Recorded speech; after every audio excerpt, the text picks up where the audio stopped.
অষ্টম শ্রেণীর ছাত্র তানভীর আহমেদের টাঙ্গাইলে বাড়িতে চলছে শোকের মাতম। তার স্বপ্ন ছিল বড় হয়ে ডাক্তার হবে।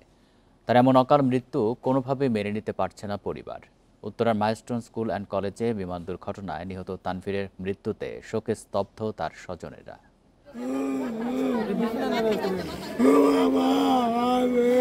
আহাজারি থামছেই না তানভীরের বাবা রুবেল মিয়ার।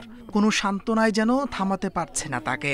মাইলস্টোন স্কুলে বিমান দুর্ঘটনায় নিহত ছেলে তানভীর আহমেদকে ঘিরে স্মৃতির পাতায় ঘুরপাক খাচ্ছে তার নিষ্পাপ শৈশব।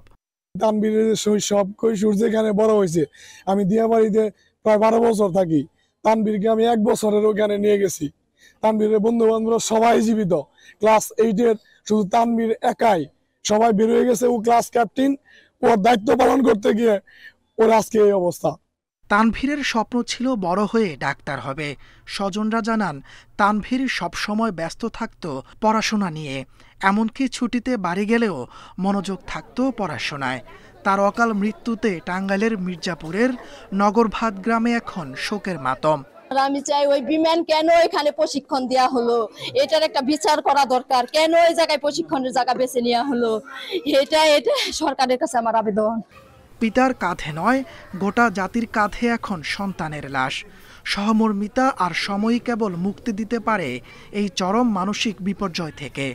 শুধু আমরা নয়, শুধু উপজেলা প্রশাসন বা জেলা প্রশাসন নয়, পুরো দেশবাসী কিন্তু গভীরভাবে মর্মাহত হয়েছেন এবং এটা আসলে মেনে নেবার মতো নয়। সরকারের পক্ষ থেকে যে নির্দেশনাগুলো আসবে এবং আমরা সরকারিভাবে যতটুকু করার আমরা পরিবারের পাশে আছি।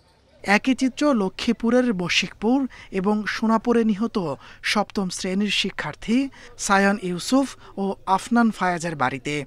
এই দুই ছাত্রের অকাল মৃত্যুতে শোকাচ্ছন্ন পুরো এলাকা। তাপস সরকার, ইন্ডিপেন্ডেন্ট নিউজ।